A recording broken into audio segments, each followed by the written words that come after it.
మూడు సార్లునండి. ఓ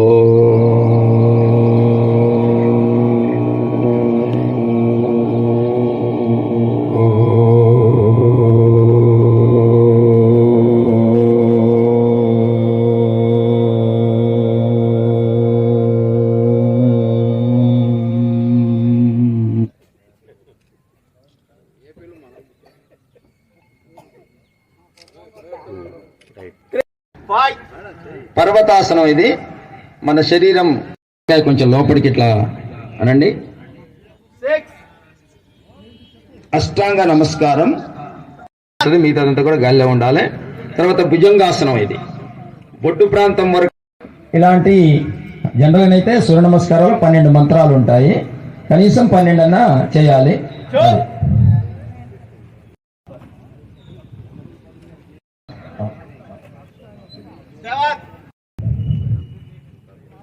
తర్వాత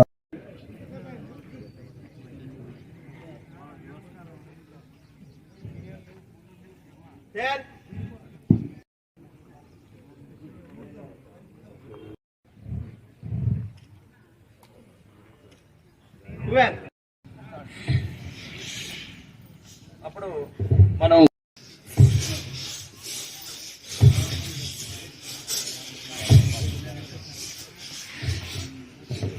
okay. Next Kapalbhati ప్రాణాయామం.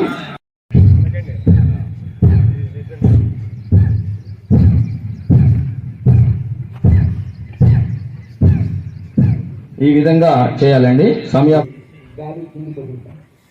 మళ్ళా ఎడమ ముక్కు రంధ్రం ద్వారా తీసుకొని పైకి వెళ్ళిన తర్వాత తలక పైకి ఎక్కిన తర్వాత దాన్ని క్లోజ్ చేసి కుడి ముక్కు రంధ్రం ద్వారా తిప్పుతుంది. మేడం ఫుల్ మాస్టర్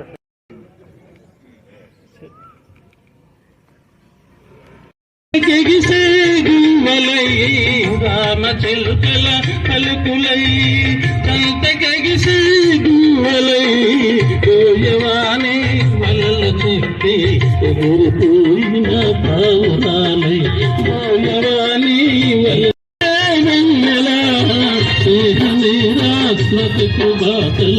గ్రౌండ్కి వస్తున్నాం. కానీ చాలా మంది ఈ గ్రౌండ్కు రావట్లేరు. వాకింగ్ చేయటం కానీ, యోగా చేయటం కానీ, వామప్ చేయటం కానీ అనేక మంది వెనకబడినారు. వాళ్ళందరినీ కూడా అవేర్నెస్ కోసం ఈ యోగా డే జరపాలని మనం నిర్ణయించుకున్నాం. ఈరోజు ఇంటర్నేషనల్ యోగా డే రోజు మహబూబాద్లో ఉషోదయ వాకర్స్ ఆధ్వర్యంలో జరుగుతున్న యొక్క కార్యక్రమానికి ముఖ్య అతిథిగా నేను 2 రాష్ట్రాలలో బాగా తిరుగుతూ ఉంటాను. ఇలాంటి యోగా కార్యక్రమాలలో నేను మాట్లాడుతూ ఉంటాను. 4 రకాల ఆరోగ్యాలు మనిషికి అవసరం. ఈ 4 రకాల ఆరోగ్యాల వల్లనే మనిషి ఉన్నత స్థితికి చేరుతాడు. ఒకటేంటి? తన శరీరం, తన మనసు తన స్వాధీనంలో ఉంచుకొని తన శరీరాన్ని ఆరోగ్యంగా ఉంచుకోవాలి. శరీరాన్ని ఆరోగ్యంగా ఉంచుకోవాలంటే ఏం చేయాలి? రోజు యోగా చేయాలి. మనసు ప్రశాంతంగా ఉంచుకోవాలి. ఈ యోగా కూడా ఎందుకు వచ్చింది? మనిషి ఉద్యోగస్తులమైన పెద్ద ఆహార సమస్య ఎవరికి ఈరోజు లేదు. ఆకలి ఉన్నవాడికి పెద్ద యోగాలు ఇవన్నీ అవసరం లేదు. వాడు కష్టపడతాడు, ఉరుకుతాడు, జీవన ప్రయాణంలో అరకదున్నుతాడు, అనేక పనులు చేస్తాడు. వాడికి ఆకలి తీర్చుకోవాలి కాబట్టి యోగాకు వచ్చి కూర్చోవలసిన అవసరం లేదు. ఎవరికి యోగా? ఉద్యోగస్తులం.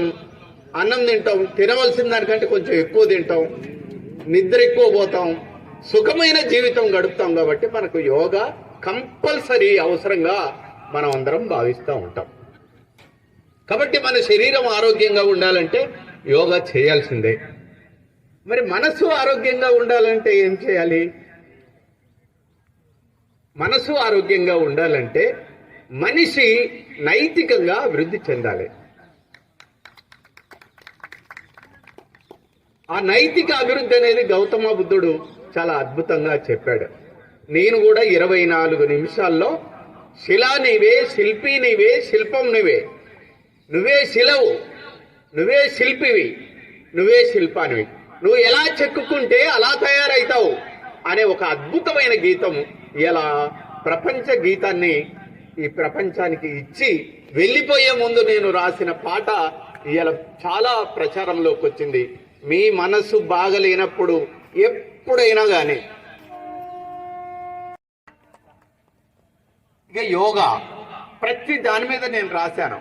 ఆరోగ్యమే మహాభాగ్యమై సాగరా, అనంత విశ్వమే నీదిరా, పొడమి పైన పుట్టడమే జన్మతః భాగ్యం, పొడమి పైన పుట్టడమే జన్మతః భాగ్యం, పూసిన ప్రతి పుష్పం ఫలించుట సౌభాగ్యం, జీవితమొక ఆటరా ఆడుకో, జీవితమొక పాటరా పాడుకో.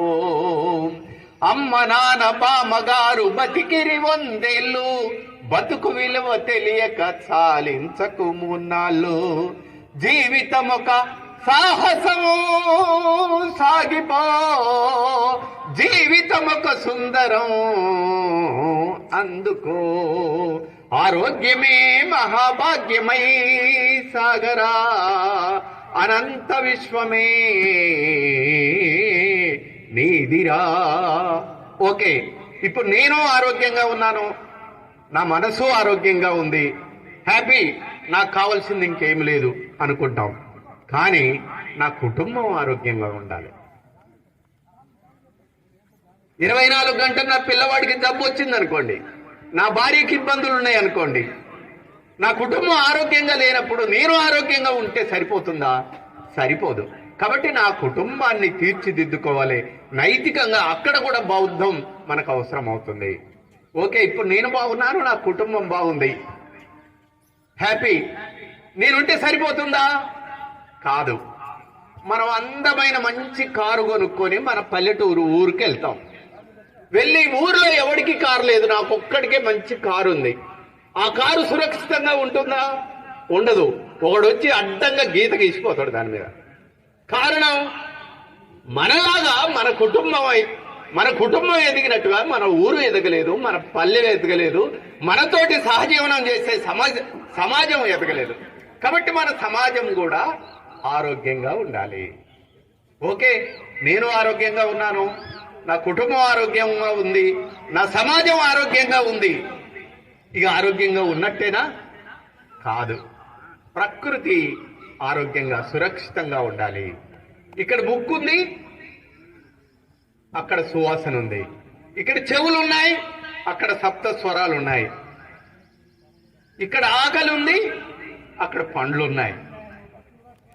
నువ్వు వదిలిన పిచ్చి గాలి, నిర్జీవమైన గాలి తను తీసుకుంటుంది, తను వదిలిన స్వచ్ఛమైన గాలి మనకిస్తుంది. మన పరిసరాలు శుభ్రంగా లేకుండా ప్రకృతితోటి మొత్తం విధ్వంసం అయిపోతే మనం ఆరోగ్యంగా ఉంటామా? ఉండలేము. కాబట్టి మొదట నువ్వు ఆరోగ్యంగా ఉండాలి, తర్వాత నీ కుటుంబం ఆరోగ్యంగా ఉండాలి, తర్వాత సమాజం ఆరోగ్యంగా ఉండాలి, 4 ప్రకృతి ఆరోగ్యంగా ఉండాలి. ఎందుకు మీరందరూ ఒక్కపాలి ఆ చెట్టు వైపు దృష్టి పెట్టండి, ఆ చెట్టును చూడండి. మనకు 2 కాళ్ళు ఉన్నాయి, 2 చేతులు ఉన్నాయి, మనసు ఉన్నది, బుర్ర ఉంది, బాగా తెలివి కలవాళ్ళం. కానీ ఆకలితోటి మనం చచ్చిపోతూ ఉంటాం. కారణం, మనం ఇన్ని అవయవాలు ఉన్నా కానీ మనం సంపాదించుకోవాల్సినంత తినటానికి తిండి కూడా దొరకక ఇబ్బంది పడుతూ ఉంటాం. కానీ ఆ చెట్టు ఒకటే కాలు ఉంటుంది, దాంట్లో ఒక అద్భుతమైన ఇంజనీర్ ఉన్నాడు, అన్ని కొమ్మల్ని అన్నిటినీ కూడా చాలా జాగ్రత్తగా బ్యాలెన్స్ ప్రకారంగా నిలబడుతుంది. రాత్రి ఆ చెట్టు ఆకులు మొత్తం కూడా ఇలా వెనక్కి తిరిగి ఇలా ఉంటాయి. పొద్దున్నే ఎర్లీ మార్నింగ్ రావటమే సూర్యరశ్మి కోసం ఆ చెట్టు మొత్తం సూర్యుడి వైపు నిలబడి ఆకులు మొత్తం కూడా సూర్యుడి వైపు ఉంటాయి. తను నిలబడ్డ కాడ తను ఉండి తన ఆహారాన్ని సూర్యరశ్మి ద్వారా తయారు చేసుకుందంటే నీకంటే ఎంత తెలివి కల్లది చెట్టు. ఆ ఒక్క టెక్నిక్ గనక సైన్స్ మానవుడు బాగా అభివృద్ధి చెందని అనుకుంటున్నాడు. కాదు, ఏం చెందలేదు. మనం సూర్యుడి నుంచి ఆహారాన్ని తయారు చేసుకునే టెక్నిక్ గనక మనం తెలిస్తే మీరు కూర్చున్న కాడనే ఆహారం తయారు చేసుకుంటారు.